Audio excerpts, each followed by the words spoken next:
አሉት።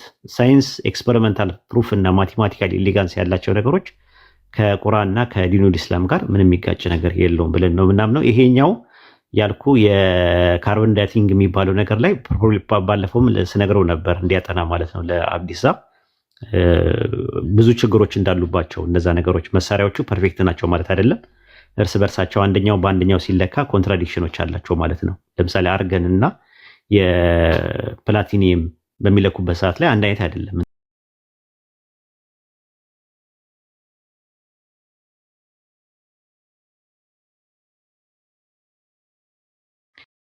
ኤች አለ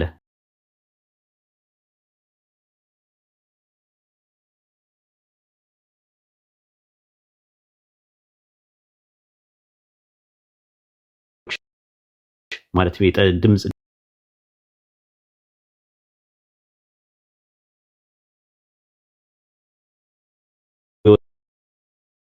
አንድ ፊልም ነበር አሉ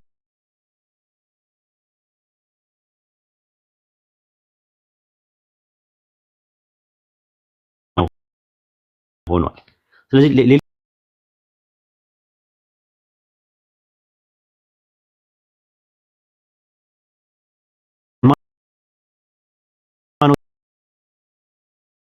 ትን ጀጅ ለማድረግ አይደለም ምንጠቀምበት እኛ ማለት ነው። ያልደረሰበት ነገር ሊሆን ይችላል።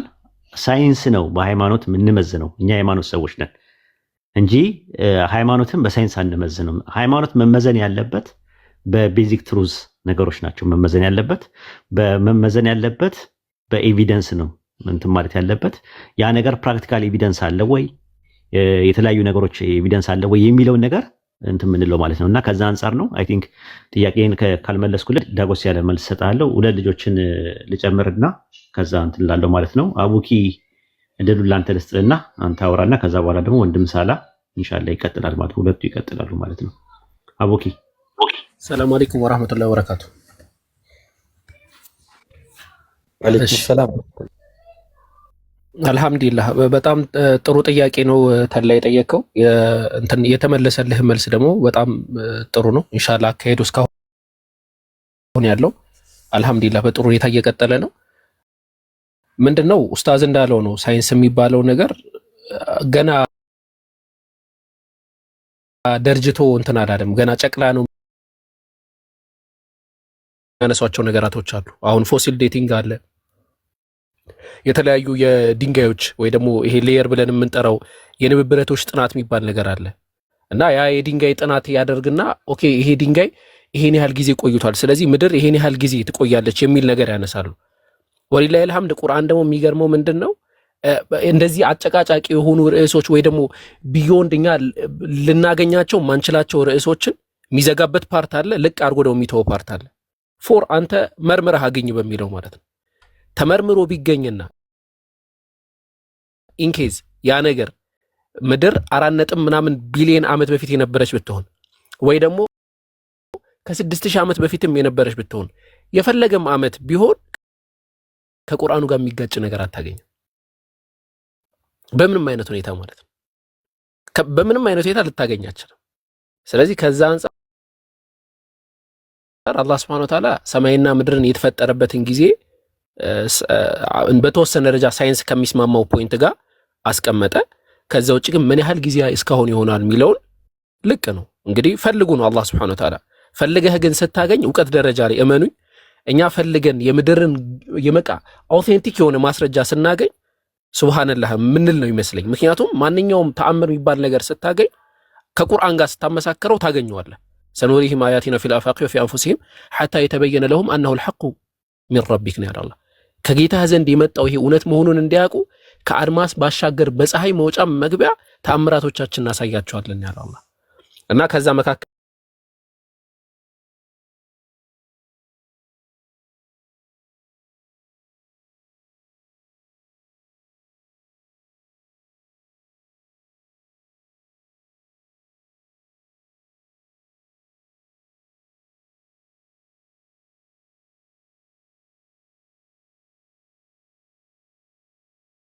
በትንትን ትንሽ አይመችም ሁኔታና እስቲ ሀሳባችሁ መጨረሻ ላይ አጠቃልላለሁ። እናንተ እንትን በሉ።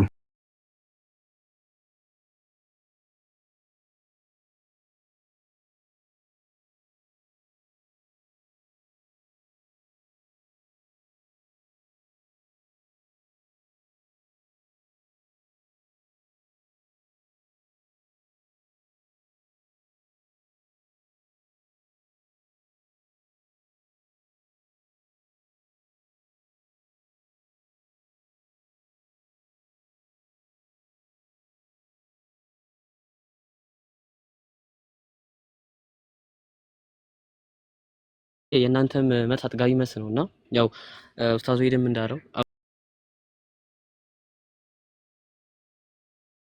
አቡበከርም ቅድም እንዳለው ምንድነው ሳይንስን አይ ቲንክ ኡስታዝ ሄድ ነው ቅድም ያለው እና ይሄን ነገር ስለ እስልምና ስናወራ ስለ እስልምና ሰለምና ስናወራ ሃይማኖትን በሳይንስ አንለካውም። ሳይንስን ነው በሃይማኖት ደረጃ የምንለካው። ቢካዝ ሳይንስ ኢንፌሌብል አይደለም። አክቹሊ ሳይንስ ፌሌብል ነው። ኢን ሴንስ ምን ማለት ነው? ፌሌብል ነው ሲባል ተሳሳት የሚችል ነገር ነው። ኦኬ ሃይማኖት ከተባለ ግን አሁን እኛ ሙስሊሞች አንድ ቢሊቭ አለን። እሱ ምንድነው? እስልምና ኢንፌሌብል ነው፣ የማይሳሳት ነው፣ ጭራሽ ፍጹም ስህተት የሌለበት ነው እስልምና። ሃይማኖት ኢንፌሌብል ነው። ግን ሳይንስ ከተባለ ስህተት የሚኖርበት ይችላል። ቢካዝ ሰው ነው ይሄን ነገር የሆነ ኢንቬት ነገር ሲያደርግ ዲስከቨሪ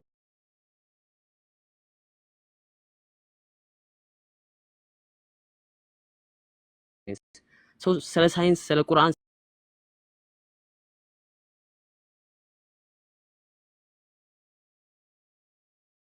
ነገርን በሚሳሳት ቢሆን ነገር አለከው ሳይንስ የሆነ ነገር ቢልና ያ ነገር ደግሞ አጌንስት ሪሊጅን ቢሆን እምነትን ተጻሮ የመጣ ነገር ቢሆን ያ ነገር እኛም ልንቀበል የምንችለው አንተም ሁላችንም ልንቀበል የምንችለው ፍጹም የማይሳሳተውን ኦኬ ኢንፌሌብል የሆነ ነው እንጂ ፌሌብል የሆነ ነገር ልንቀበል አንችልም። አት ፈርስት በመጀመሪያ ስናየው ሳይንስ አሁን ለምሳሌ ሁለተኛ ነገር ደግሞ ምድር ከዚህ በላይ ተፈጠረች ቢል እንኳን ሳይንስ ቁርአን ላይ የተቀመጠ ነገር የለም። ቁርአን ላይ ወይ ሐዲስ ላይ ምድር በዚህ ታይም ተፈጥራለች ተብሎ ስፔሲፊካሊ በዚህ ነው ብሎ ሊሚት ያደረገበት ስቴጅ የለም። እሱ በሌለበት አውድ ላይ ለምን ደግሞ ቁርአን ላይ እንደዚህ ነገር የለም ካልክ ቁርአን ጌታ አምላካችን አላህ በቁርአን ላይ ምን ይናገራል? ቁርአን ታሪክ ሊዘረዘረ ይሄ እንዲሆነ ሊል አልመጣም። ቁርአን የመጣው ለኛ ለሰው ልጆች መመሪያ ይሆን ዘንድ ኦኬ፣ ለኛ የሚጠቅመንና የሚጎዳን ነገር አቀፈ ነገር ለኛ ለሰው ልጆች የሚጠቅመን ነገር አቀፈ ኦኬ። አሁን ለምሳሌ ስነ መልኩ የሆኑ ጉዳዮች ላይ ቁርአን ብሪፍ እና የተብራራ ነው። በዚህ ጉዳይ ላይ ቁርአን ይሄን ነገር ነው ስፔሲፊካሊ ዲቴል ሊያወራ የመጣው ነው እንጂ ታሪክን እንዲህ ሊዘረዝር ነው አልመጣም። ከዛ አንፃር ቁርአን ላይ ሁሉ ነገር ተብራርቶ የተቀመጠበት አውድ አታይም ማለት ነው። እኛም ብሎ የመጣ መጽሐፍ ስለሆነ አጉልክ ቅድም ኡስታዝ ሄድ እንዳለው ምንድነው ሳይንስ እንደው እንደዛ እንኳን ቢሆን ነው እኮ ማለት ተድላ አሁን እንደዛ እንኳን ቢሆን ሳይንስ መሬት የተፈጠረችው በዚህ ዓመት ነው ብሎ ስፔሲፊካሊ ቢገድበውና ቁርአኑ እንኳን ባይለው ቁርአኑ ወይ ቁርአን ላይ ዋይት ላይ እንደዚህ ነገር ባይኖርና ከሳይንሱ ቢቃረን ነገር እንኳን ቢኖር ኢንፌሌብል የሆነ ነገርን በፌሌብል ቢሆን ነገር አንለካውም። ፍጹም የማይሳሳት የሆነ ነገርን በሚሳሳት ነገር አንለካውም። because ሳይንስን ዲስከቨር የሚያደርጉት ሰዎች ስለሆነ ግን ቁርአንን ይወስድና ግን ሃይማኖት ግን ፌሌብል ከአምላክ ዘንድ የመጣ ስለሆነ ኢንፌሌብል የሆነ ነገር በፌሌብል በሆነ ነገር በፍጹም ለልኬት ራሱ የሚቀርብ ነገር አለ። በአንድ ሚዛን ላይ ራሱ የሚቀርብ አይደለም አክቹሊ እና አይ ቲንክ ተብራርቷል። ይሄ ግልጽ ነው ያስባል። ቀጥሉ። ኦኬ ጀዛከላህ ኸይረን ጀዛ። ኢንሻአላህ ሁለት ሰው ጥያቄውን በተጨማሪ እንትን ብሎታል። አሁን ሌላ ጥያቄ ካለ ተብላዬ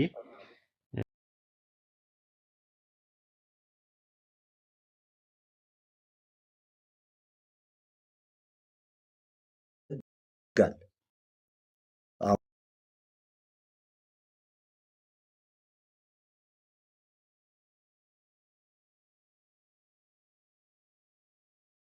እስልምና ከተፈጥሮ ስርዓት ህግ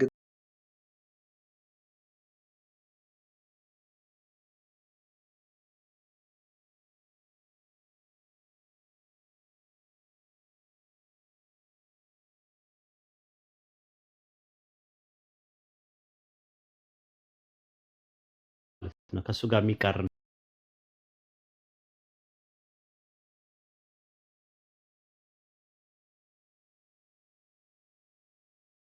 ምንድነው? ለምሳሌ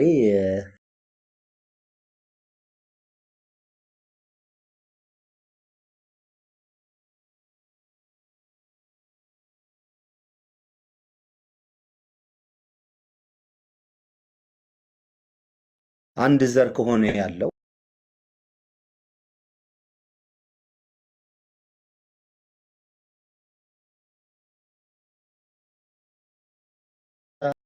ትግሬ፣ አፋር፣ ነጭ፣ ጥቁር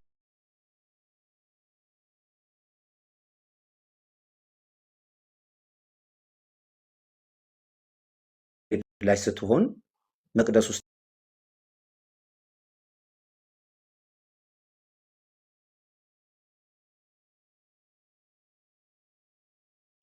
ያንን ነገር እንደ ነውር እንዴት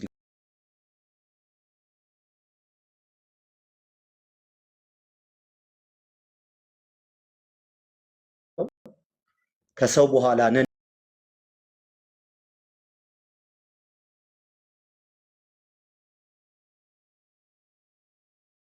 ለከታቸው አንድ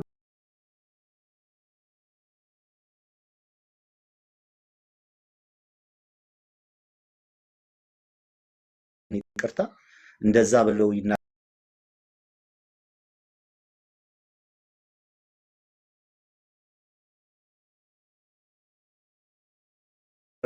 ነገር አለው ወይ?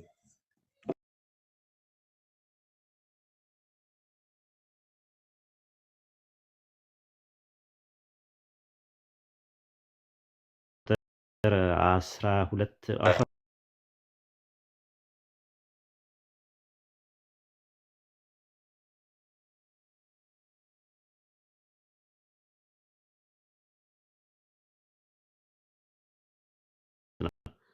ስለዚህ አላህ ዘንድ በላጭ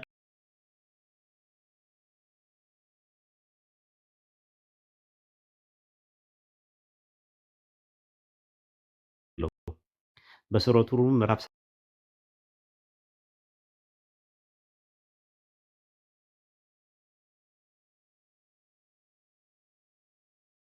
በት ነው የሚለው። ስለዚህ ውበት ነው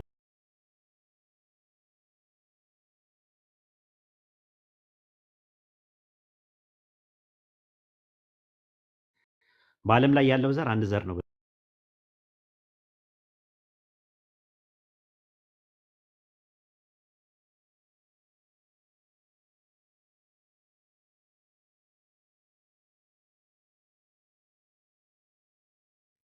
ስለዚህ አንድ ዘር ነው ያለው በዓለም ላይ።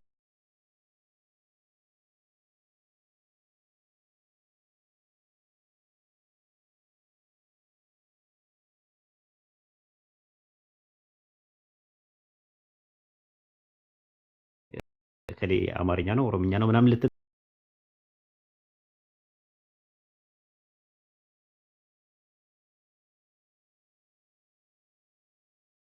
ስለዚህ ኢትዮጵያ ውስጥ ያለችው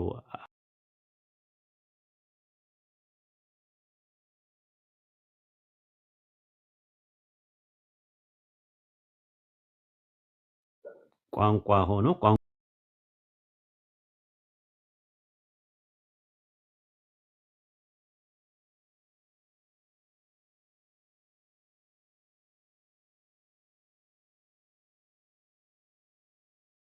ዘውግ ነው ምናምን እየተባለ ዘውግ ናቸው ያሉ።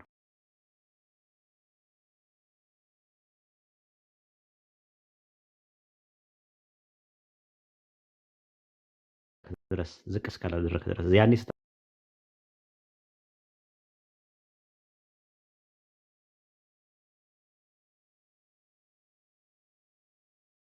ስታሳንሰው ነው።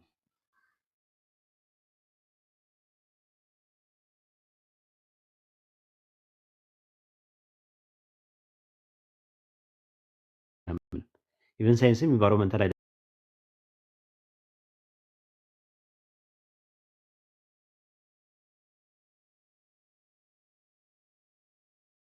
አይደንቲቲ እንጂ በመጣበት ባገር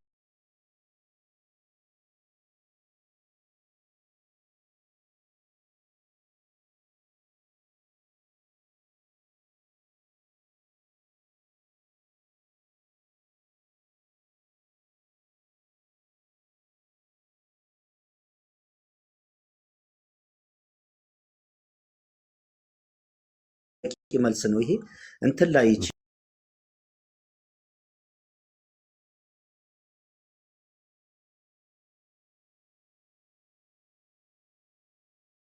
ይሄ ብላ አትብላ የተባለውን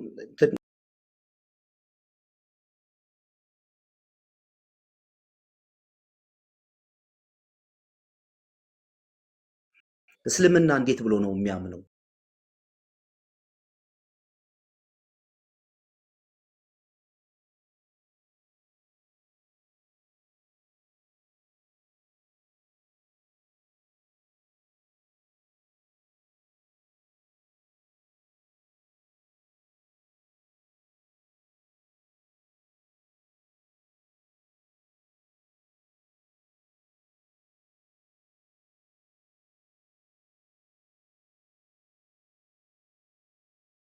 ባልተነገረ ነገር ኃጢአት አይሆንብህም። ሱረቱል አሕዛብ ምዕራፍ 33 ቁጥር 5 እና 6 ላይ እንደዛ ነው የሚለው።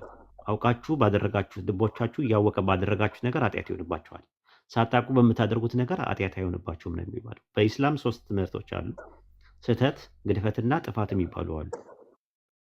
ገብተዋል። ስህተት ማለት ሳታውቅ የምታደርጋቸው መጥፎ ነገሮች ናቸው። ግድፈት ማለት ደግሞ ረስታቸው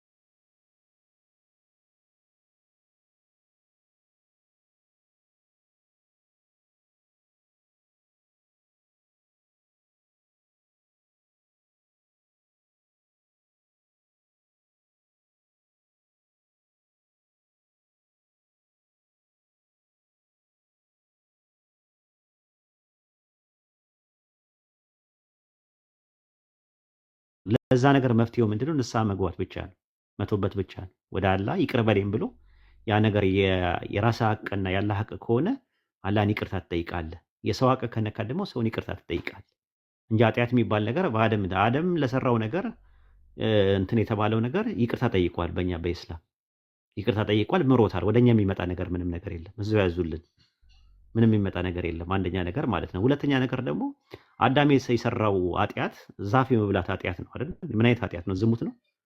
መስረቅ ነው? አይደለም። የሰራው ኃጢአት ዛፍ መብላት ነው። የዛፍ መብላት ኃጢአት በእኛ በዘር ሐረግ ውስጥ ቢመጣ ኖሮ እንደ ፍየል ቅጠል ነው እየፈለግን ቅጠል የመብላት አባዜ ኖሮብን ሄደን ቅጠል ለመብላት ወደ የዛፉ ወደ ምኑ ነገር እንሄድ ነበር። እንደዛ ቢሆን ኖሮ ማለት ነው። ግን አይደለም፣ እንደዛ አይደለም። እንደገና ደግሞ አዳም ያቺን ነገር ስለበላ ያቺን ነገር ስላደረገ ይሄ ሁላ ነገር ይሄ ሁላ መከራ ይሄ ሁሉ ነገር ተርላ አስበው በምድር ላይ መጣ ከተባለ ከአዳም በላይ ኃጢአት የሚሰሩ ሰዎች የሉም እንዴ? በአሁኑ ሰዓት ላይ የእነሱ ልጆቻቸው ለምንድን ነው ያንን ኃጢአት ያልወረሱት? ሽርክ አለ እኮ በአላህ ላይ ማጋራት፣ ጣዖትን ማምለክን የመሰለ ወንጀል አለ። ጣዖትን የመሰለ የሚያክል ትልቅ ወንጀል አለ እንዴ በዓለም ላይ? ትልቅ ወንጀል የሚባለው ማለት ነው። ስንት አደም ከሰራው በላይ የተሰሩ ወንጀሎች አሉ። የእነሱ ሰዎች ከሰሩት በኋላ የእነሱ ልጆች ያንን ኃጢአት ለምን አልወረሱም? የውርስ ጉዳይ ቢሆን ኖሮ ማለት ነው። ስለዚህ እኛ በኢስላም አስተምሮት ኃጢአት ኔቸር ሳይሆን ነርቸር ነው ብለን ነው የምናምነው። ከፍሪዊል ጋር የተያያዘ ነገር ነው። በፍሪዊላችን ስናምፅ ኃጢአት ይሰኛል። ለዛ ለኃጢአቱ ደግሞ ይቅርታ የሚያስፈልገው ነገር መቶበት ነው፣ ንስሐ መግባት ነው። ይሄ ነው ትምህርታችን። ኢቨን አይሁዶችም እንደዛ ብለው አያምኑ። ኃጢአት ኔቸር ነው ብለው አያምኑም፣ ነርቸር ነው ብለው ነው የሚያምኑት። ይህንን ነው ብለው እንግዲህ መጨመር የሚፈልጉ ወንድሞች ካላችሁ መጨመር ትችላላችሁ። አንድ ሁለት ሰው እንትን ልበል። ጃቢር መቀጠል ከቻልክ ቀጥልና ከዛ ጃክ ይቀጥላል ማለት ነው ኢንሻአላህ። ጃቢሮ እሺ። ሰላም አለይኩም። ስለ ውርስ ኃጢአት የተነሳው ነገር ያው አንድ አንበሳ ሰው እንዲበላ ተደርጎ ፈጣሪ ከፈጠረው በኋላ ለምን ሰው በላክ ብሎ መጠየቁ ፌር አይደለም። እኔ ኃጢአተኛ ሁኜ ወይ ደግሞ በግድ ኃጢአትን እንድወርስ ተደርጌ ከተፈጠርኩ በኋላ ለምን ኃጢአተኛ ሆንክ ተብሎ መጠየቁ ትንሽ ስሜት አይሰጥምና ላይክ በቃ ክሊርሊ በእስልምና የውርስ ኃጢአት የሚባል ነገር የለም። የውርስ ጽድቅ የሚባለው ነገር የለም። ማንም ሰው ባልሰራው አይጠየቅም፣ ማንም ሰው ባልሰራው አይጸድቅም። በቃ ሁሉም በሰራውና ያው የአላህ ይቅር ባይነት እንዳለ ሆኖ እንደዛ ነው ያለው። ግን የሚገርመው ነገር ግን እስልምና ላይ ከውርስ ዘለ ኃጢአት ላይ ራሱ በጣም የሚገርም ኮንሰፕት ነው ያለው። ማለት አንድ ሰው ዝም ብሎ ስለተሳሳተ ብቻ ዝም ብሎ ኃጢአት አይባልም። አሁን ለምሳሌ ሰው ተገዶ ኃጢአትን ሊሰራ ይችላል። ለምሳሌ ሳያውቅ ኃጢአትን ሊሰራ ይችላል። ለምሳሌ አሁን አንድ እብድ ተነስቶ ኃጢአትን ሊሰራ ይችላል እና ይሄ እብድ አቅል የለውም፣ ምንም ማገናዘብ አይችልም እና እንደ ጤነኛ ሰው ትሪት አይደረግም እስልምና ላይ። ሌላው ደግሞ ልጆች አሉ፣ ህፃን ልጆች። አሁን ለምሳሌ አንድ ህፃን ልጅ ተሳስቶ ሰው ሊገል ይችላል።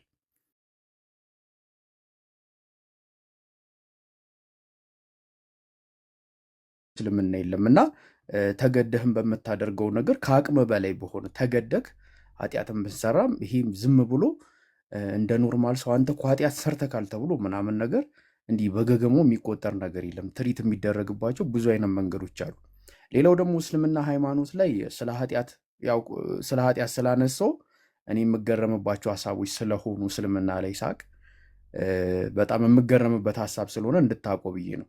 ሌላው ደግሞ በእስልምና ሃይማኖት 3 አይነት ኃጢአት አለ። አንደኛ አንተ ሰው ላይ የምሰራው ኃጢአት፣ ሁለተኛ ፈጣሪ ላይ፣ ሶስተኛ ደግሞ ራስ ላይ የምሰራውን ኃጢአት ነው። ሰው ላይ የምሰራውን ኃጢአት ብዙን ጊዜ ከሰዎቹ ጋር ነው እንድጨርስ የሚደረገው እንጂ አላህ በአንተና በዛ ሰውዬ መካከል ገብቶ ፍርድን አይፈርድም። በቃ ከዛ ሰውዬ ጋር ነው። ያ ሰውዬ ይቅር የሚልክ ከሆነ አላህም ይቅር ይልሃል ማለት ነው። ያ ሰው ይቅር የማይልክ ከሆነ ግን ትቀጣለህ ማለት ነው። አላህ ላይ ኃጢአት የምሰራውም ከአላህ ጋር ነው የሚጨርሰው። ራስም ላይ የምሰራውን ያው አላህ አንተን የፈጠረክ ስለሆነ እሱንም ከአላህ ጋር ነው የሚጨርሰው። እና እስልምና ላይ እንደውም ያለው ስለ ኃጢአት ያለው ኮንሰፕት በጣም የሚገርም ነው። በጣም ማለት ነው የሚገርም እንትን ነው። በተረፈ ሌላውን ነገር ተጠቅሷል ብዬ አስባለሁ። ግን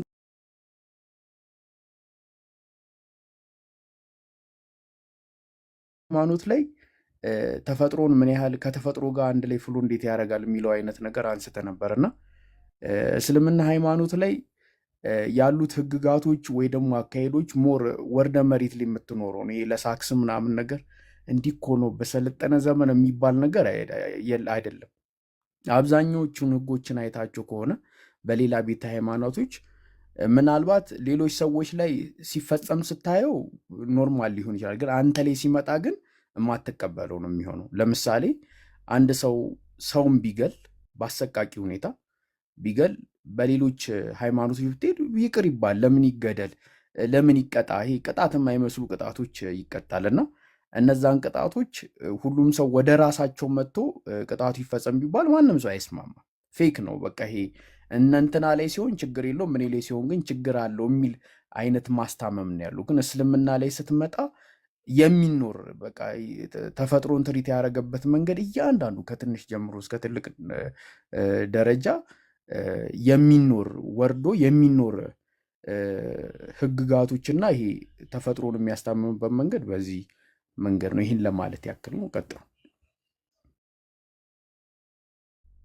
ጀዛከላ ይረን ጀዛ ጄክ ካለ ጨምርለት።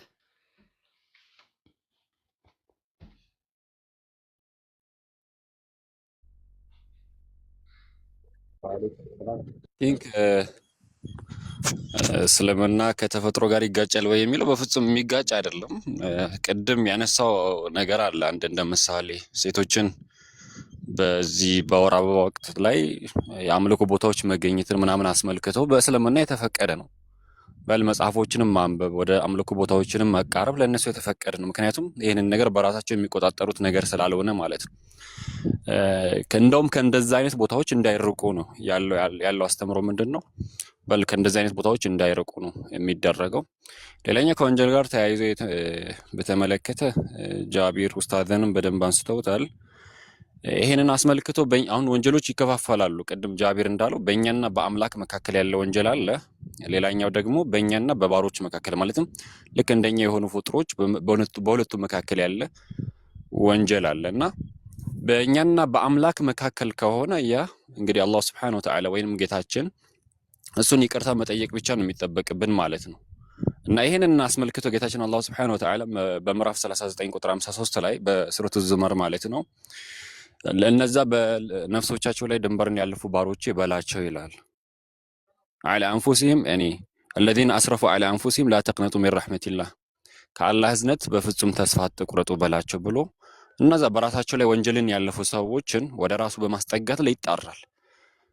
በል እዚች ላይ አንቀጹ ላይ ካስተዋልን በጣም በሚገርም አገላለጽ ነው የገለጸልን። እነዛ በነፍሶቻቸው ላይ በደልን ያለፉ ነፍሶቻቸውን የበደሉ ሰዎችን ላ ተቅነጡ ሚን ረሕመቲላህ ከአላህ እዝነት አትቁረጡ በላቸው ይላልና ቀጥሎም ኢነላህ የግፊሩ ዙኑበ ጀሚዓ አላህ ሱብሓነሁ ወተዓላ ወንጀልን በአጠቃላይ ይምራል ብሎ እኛ እሱን ይቅርታ እንድንጠይቀው ሞቲቬት ያደርገናል ማለት ነው። ነገር ግን በባሮች መካከል ያለውን ነገር አስመልክቶ የግድ ተበዳይ አካል የተበደለው አካል ፍትህ ማግኘት ስላለበት ያንን ነገር በፍትህ መልኩ ነው የሚዳኘን ማለት ነው። ነገር ግን ይህንንም ከመሆኑ ጋር ማለትም በፍጡራኖች መካከል የሚከሰተው አንዱ በዳይ አንዱ ደግሞ ተበዳይ በሚሆንበት መካከል ይቅር መደራረግ ማለትም ይቅርታ መባባልን ደግሞ ሞቲቬትም ያደርጋል፣ እሱንም ያበረታታናል ማለት ነው። ሌላኛው ወንጀል በራሱ ለምሳሌ ወንጀል የምንለው ነገር ወይም ኸጢአ የምንለው ነገር የአምላክን ትእዛዝን ብቻ በራሱ መጣረስ አይደለም። በራሱ ብቻ መጣረስ ራሱ ኃጢአት አያስብለውም። ኃጢአት በሚለው እኔ ኃጢአት ፈጽመሃል ተብለህ የምትቀጣው መረጃው ከደረሰ ከእውቀት በኋላ ነው ማለት ነው። ለዛም ነው በምዕራፍ 17 ላይ ሱረቱል ኢስራእ ላይ ቁጥር 15 ላይ ወማ ኩና ሙዐዚቢነ ሐታ ነብዐሰ ረሱላ ይላል። መልእክተኛን እስከምንልክ ድረስ የምንቀጣ አይደለንም ይላል። ሰው ምንድነው የተፈለገበት ሲባል መልእክተኞች የሚላኩት መልእክትን ለማድረስ ነው። አንድ አካል ሙሉ በሙሉ የመልእክተኞችን መልእክት ላይደርሰው ይችላል። የአካልን አስመልክቶ ምን አለ? ወማ ኩና ሙዐዚቢነ ሐታ ነብዐሰ ረሱላ፣ መልእክተኛን እስከምንልክ ድረስ የምንቀጣ አይደለንም። ሙሉ በሙሉ መልእክቱ ካልደረሰው የሚቀጣ አይደለም በማለት አላህ ሱብሓነሁ ወተዓላ የሚገልጽበት ሁኔታ ነው ያለው። ቀደም ጃቢር ያነሳቸው ነገራቶች አሉ። መገደድ የሚባል ነገር አለ። የተገደደ አካል ከሆነ በዚህ መልኩ ብሎ አላህ ሱብሓነሁ ወተዓላ ይገልጽናል። በል ረስተህም የሆነ ክህደትን ንግግር ልትናገር ትችላለህ።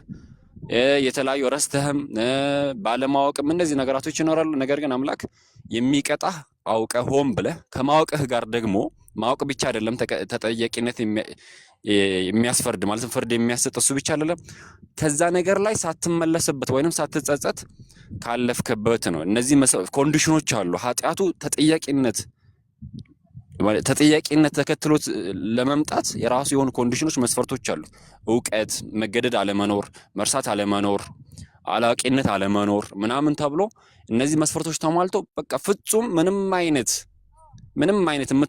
የምታመልጥበት ምክንያት ከሌለ ጀስት አምላክ ፍትሃዊነት ማለት ጥሩ ለሰራ አካል በዛች በሰራው መጠን ጥሩነቱም ውጤት መስጠት ሲሆን፣ መጥፎ ለሰራ አካል በዛች መልኩ ማለትም ከዛ ነገር ላይ ደንበር ሳያልፍ ቅጣቱን እንዲያገኝ ማድረግ ነውና በዛ መልኩ የሚቀጣበት ሁኔታ አለ።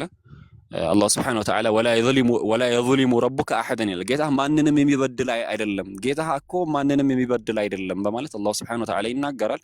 ያለው ነገር ይሄ ነው። ያኔ ጀዛኩሙላህ ኸይር ባረከላሁ ፊኩም። ኡስታዝ ቀጥሉ።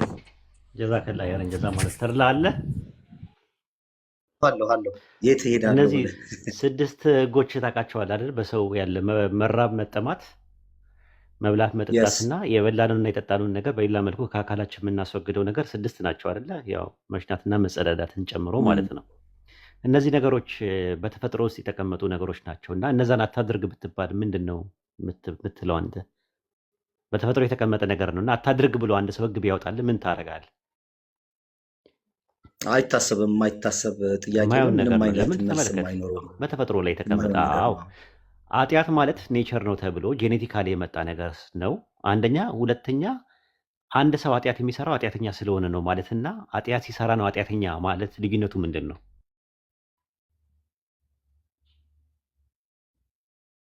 ድርገምልህ። ኃጢአት ስለሆነ ነው ኃጢአትን የሚሰራ የሚለው የክርስትና አስተሳሰብ ነው። ስለዚህ ኃጢአተኛ ሆኖ ከሆነ ኃጢአት የሚሰራው በተፈጥሮ ስላለ ነው፣ የተቀመጠ ነገር ነው። በኋላ ላይ ኃጢአት ሰርታል ተብሎ መቅጣቱ ትርጉም አለው ማለት በተፈጥሮ ላይ ተቀምጧል። ተገድደሃል ሊኖረው አይችልም። ኦልሬዲ በተፈጥሮ ስላለ በማንነት ስለሆነ ሊጠየቅ አይችልም። ሊጠየቅ አይችልም ራሱ ማለት ነው። በመካዱ ምን ማለቱ ልክ እንደ ወይም ደግሞ እንደ ካልቪኒዝም ትምህርት ሊሆን ይችላል። ካልቪኒዝም አሁን በቃ አንድ ሰው ፈልጎ አይደለም የሚያምነው፣ ፈልጎ አይደለም የሚክደው። ራሱ ፈጣሪ ፕሪዲስቲንድ አድርጎት የደብል ፕሪዲስቲኔሽን የሚባል አለ። ፍሪዊል የለውም በማመንና በመክዳት ላይ በጀነትና በጀሃነም ላይ ፍሪዊል የሚባል ነገር የለውም። ረዥም ዓመት አመለካከቴ እሱ ነው። ፌታሊዝም ይባላል ማለት ነው። ፌታሊዝም ይባላል። ኢንሻላህ ሌላ ቀን እንሄድበታለን ማለት ነው። እና ይሄ ስለሆነ እኛ የምንለው አንድ ሰው ኃጢአት ሲሰራ ነው ኃጢአተኛ የሚሆነው እንጂ ኃጢአተኛ ስለሆነ አይደለም ኃጢአት የሚሰራው ማለት ነው። እና ከዛ አንጻር ነው የምናየው። ሌላው አንተ እንደምትመለከተው ነው። የሆነ ምግብ ባይስማማ 10 ባይስማማ ቢወጣ አንተ ተጠያቂ ነህ?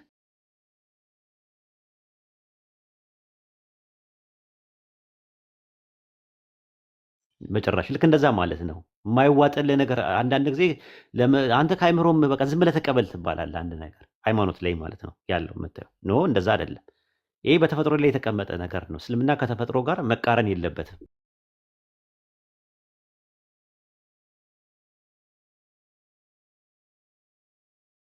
የሚያስታውክ ነገር አያደርግም። ራሱ ካስታወቅ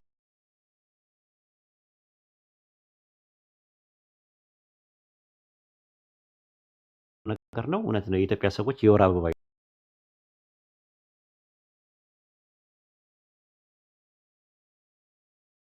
ሲያጣ ግን ያ እንቁላል ፈራርሶ ይወጣል።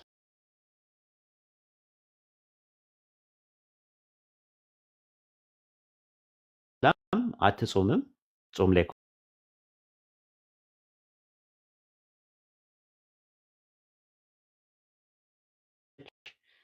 አላህን መለመን ትችላለህ።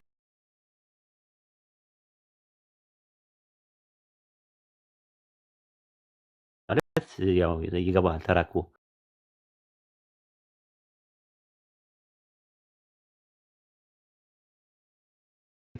የፈለገውን ነገር አብሮ ማድረግ ይችላል።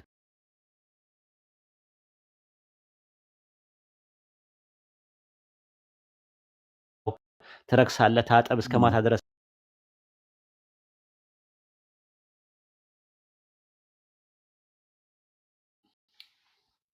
ቴንኪው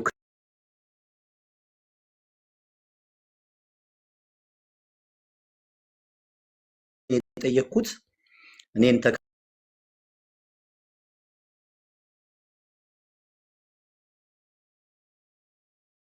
የሚፈልገው መጀመሪያ ላይ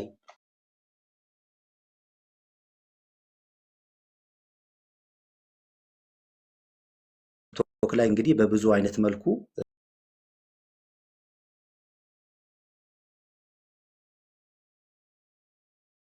ቃወመውና እዛ ላይ መጨረሻ ላይ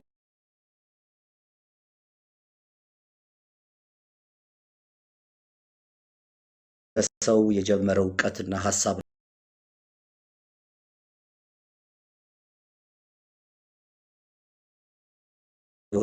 እንግዲህ ያው ኦርቶዶክስ ነበርኩ በመጀመር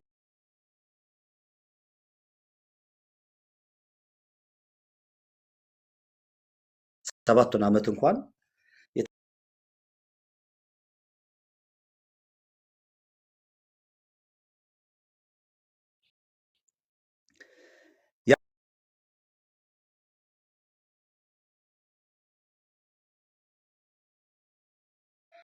አፋር ነው ረጅም ዓመት የኖርኩ።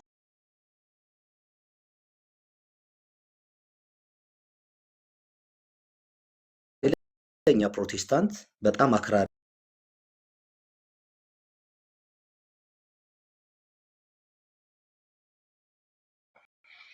አንድም ቀን ግን እዛ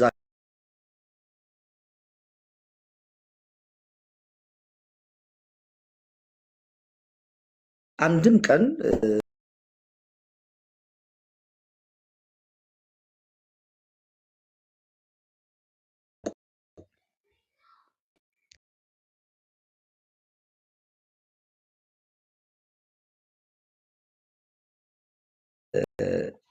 እስልምናን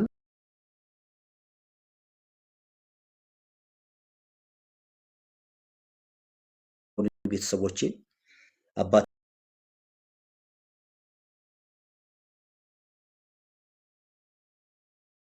ያው ሀገራችን ወደ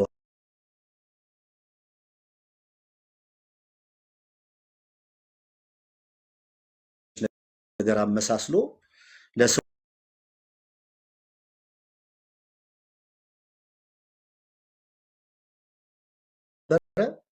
እንደዛ አድርገን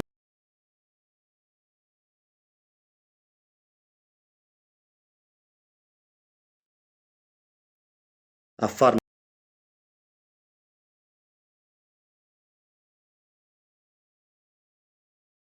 የሚቃወሙ የሚሳደቡ የሚዘጉት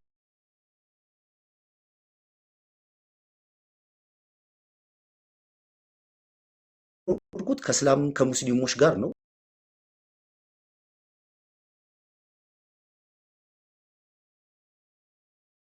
መራመር ከሰዎች ጋር ዲስከስ ማድረግ ምናምን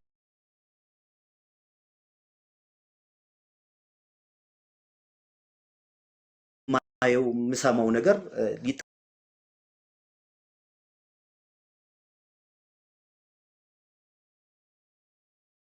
ይሆናል። አንድ ኡስታዝ አብዱርህማን የሚባል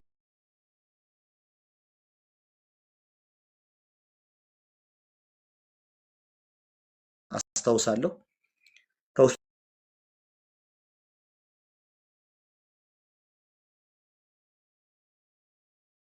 እንግዲህ ከዘፈኑም ከዳንሱ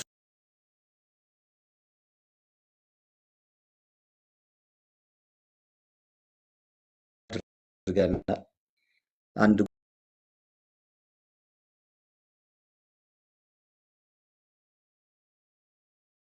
አይደን የሰማሁበት ቀን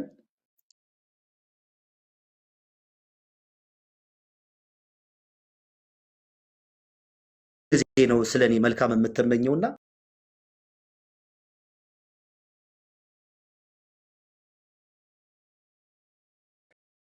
እና የሰማሁት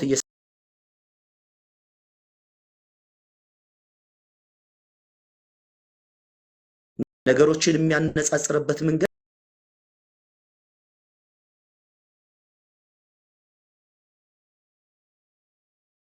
ሞቲቭ እንደዛ አይደለም ነግሮኝ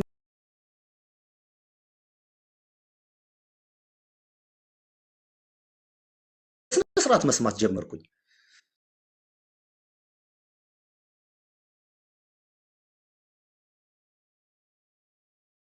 ሰማቸው የነበረውና ላይቭም እየገባው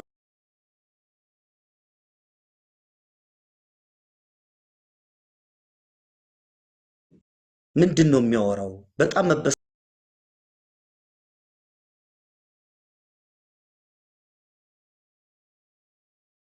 እንዴት ምን አባቱ ብዬ ነው የምሰማው ምናምን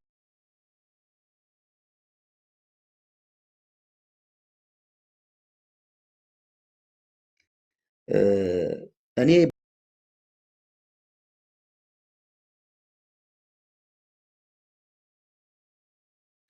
ግን ሰው አይደለም እያወራኝ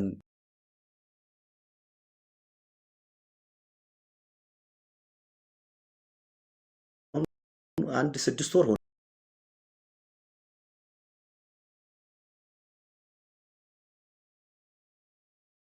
በህይወት ገጥሞኝ አያውቅም።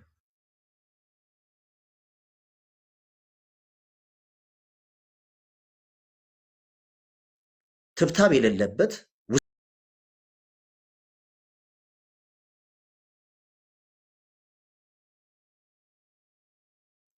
እና ምንድነው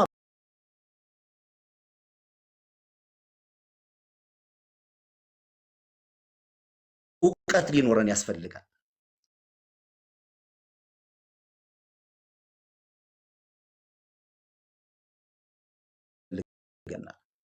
እኛ ሳና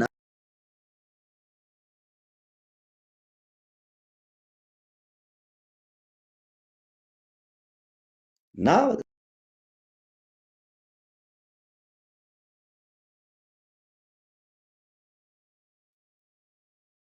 ስለ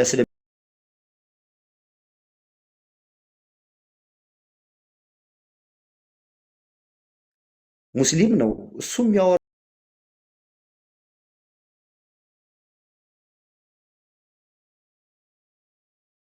አንዳንድ መልሶች መልሼ ነበር።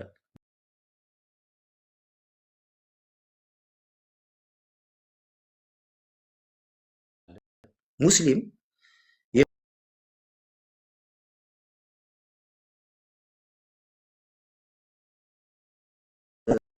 ውዱ የሚያደርግ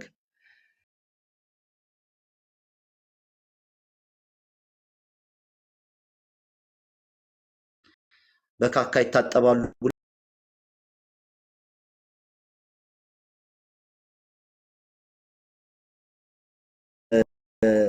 ከታች ያላችሁ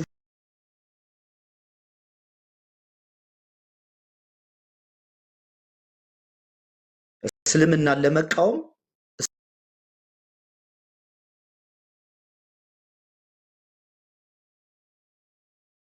ካላነበባችሁ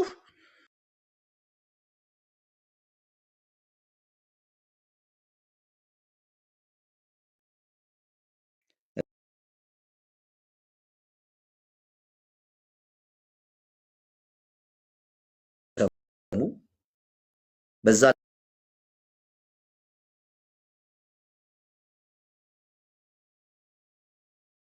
የፈቀድኩበት ምክንያት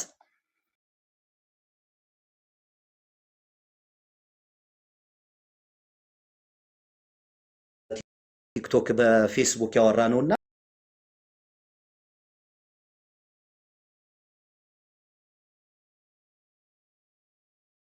የሚያቀርበው ማብራሪያ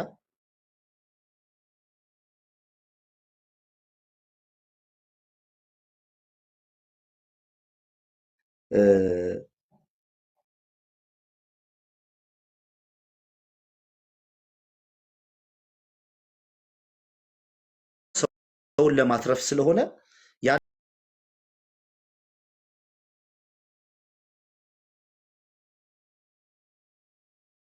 ያልኩትና በጣም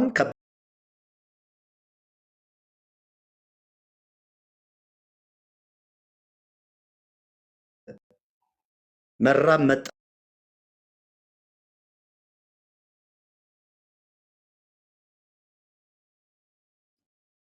በኖርኩበት ቸርች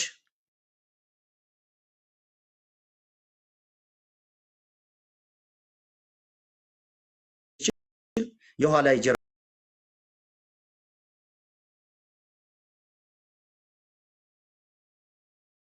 ያው በምኖርበት ቸርች መሃል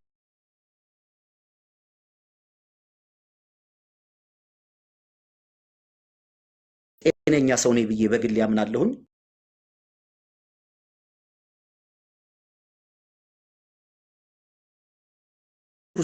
ሰው አድርገው የሚቆጥሩኝ ሰዎች አሉ።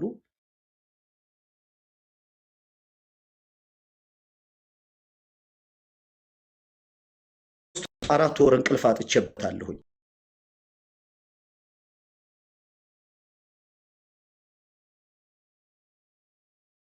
ያሁኑ 1 2 3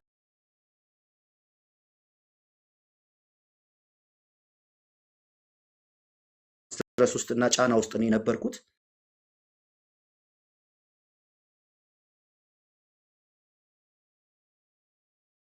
አለሁኝ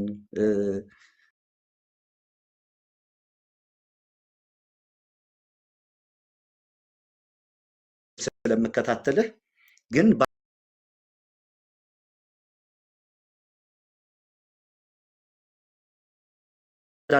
አድርጉታችም ያላችሁ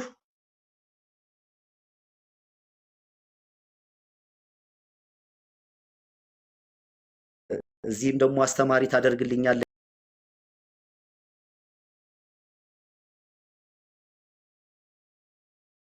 ቪዲዮ ነው የምወጣው።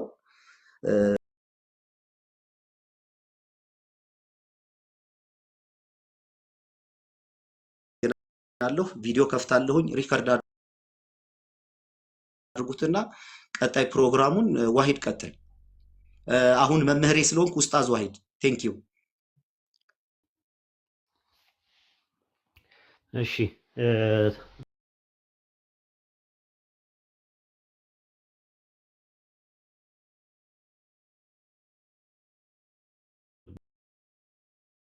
ማለት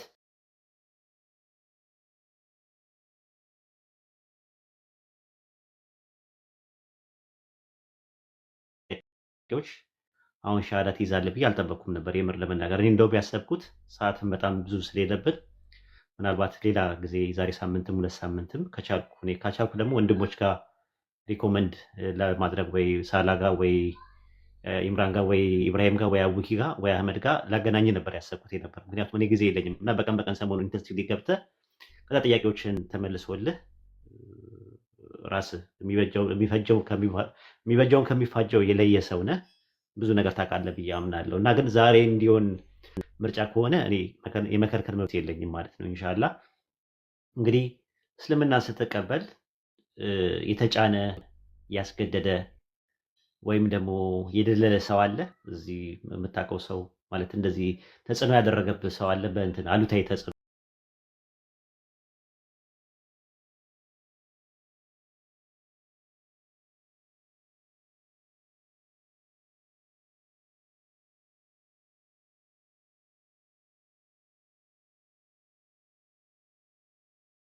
በጭራሽ ያስገደደኝ አካል የለም።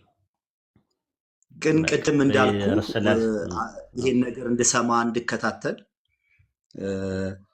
አንድ እህት ነች ጥቆማ ያደረገችኝ። ብዙ ወንድሞችና እህቶች ጋር እነጋገራለሁ ስለ እስልምና፣ ራሴ ማነባለሁኝ። የኖርኩትም ደግሞ ከሙስሊም ማህበረሰብ ጋር ነው። አንዳንድ ጥያቄዎችም የጠየቁት ስለማላቃቸው ምናምንም ሳይሆን በዛ ላይ ዲቴል ማብራሪያም ማግኘት ስለምፈልግና ቀጣይ ደግሞ በደንብ መማር ማወቅም ስለምፈልግ እኔ መኖር ስኖር ካመንኩ ባመንኩበት ነገር ላይ በስርዓት መኖር ነው የምፈልገው። እነዛን ነገሮች እንግዲህ ጥቂት አዲስ እረኛ ከብት ያስተኛ እንደሚባል አለ የኔ ሀገር ሰው ሲተርትና ሳላውቅም እንዳልሳሳት በማላቀውም ነገር ላይ ደግሞ ሀሳብ ሰጥቼ እናንተንም እንዳላስወቅስ ቀጣይ ስራዬ በደንብ መማር ከራሴ ጋር ህይወቴን ማቆየት ነው የምፈልገው እና በብዙ ደስታ ያለምንም አስገዳጅነት በራሴ ፍላጎት ነው። በቪዲዮም የወጣሁበት ምክንያት ምንድን ነው? ሌላ ሰው እንዳይመስላቸው ስመ ሞክሼ ተድላ የሚባል ብዙ ሰው ስለሚኖር ግሩም የሆነ ምስክርነት ስለሚሆንም ብዬ ነው በቪዲዮም እንደወጣ የሚፈለኩትና ያ ነው እንጂ አስገዳጅ አካል ያስፈራራኝም የደለለኝም በጭራሽ ሊኖርም አይችልም። እንደዛም አይነትም ስብዕና ያለኝ ሰው አይደለሁም። መሞትን ነው የምመርጠው እንደዛ ከመሆን። ኦኬ ጥሩ። ያው በኢስላም ለሶስት ነገር ብሎ የሰለመ ሰው እስልምናው ተቀባይነት የለውም። አንደኛ ለተቃራኒ ጾታ ብሎ የሰለመ ሰው፣ ሁለተኛ ለጥቅም ብሎ የሰለመ ሰው፣ ሶስተኛውና የመጨረሻው ደግሞ ተገዶ የሰለመ ሰው እንትን የለውም ማለት ነው። ዋናው ነገር እስልምና መቀበል ሳይሆን ከተቀበልክ በኋላ ያለው ነገር ኮንቲኒቲ ጽናት ነው። ኢስቲቃማ የሚባለው ነገር ስቴድ ፋስትነስ የምንለው ነገር እሱ ነው ትልቁ ነገር። ዋናው መማር ራስን አፕግሬድ ለማድረግ የምትጠረው ነገር ትልቁ ነገር እሱ ነው ማለት ነው። እና አንድ ሰው መጀመሪያ እርሻ ነገር ስትሰጠው የሰጠውን እርሻ አጠቃላይ ማለት ነው በአንድ ቀን በልቼ ሊጨርሰው አትልም። ለረሃብ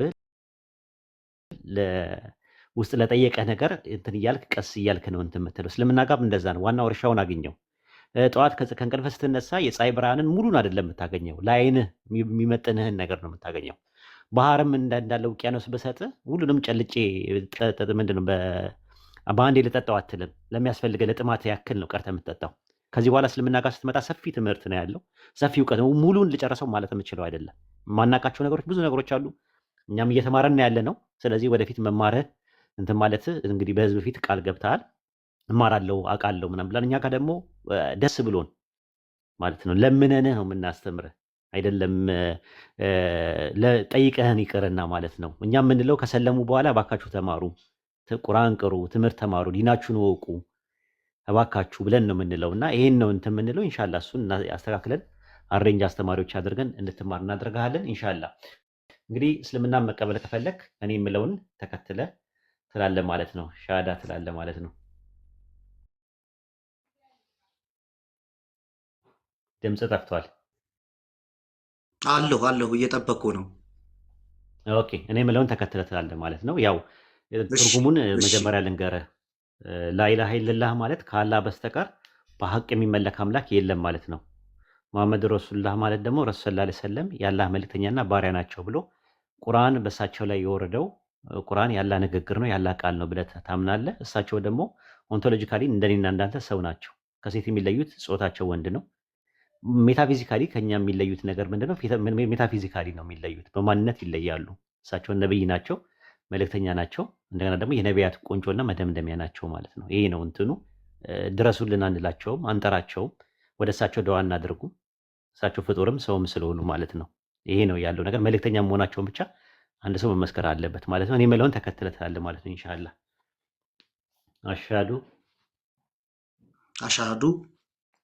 አላ ኢላሃ ኢለላህ ወአሽሃዱ አነ ሙሐመደን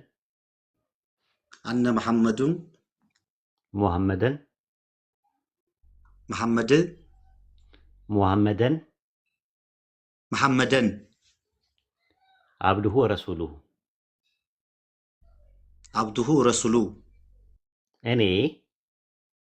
እኔ ከአላህ በስተቀር በሐቅ የሚመለክ አምላክ የለም ብዬ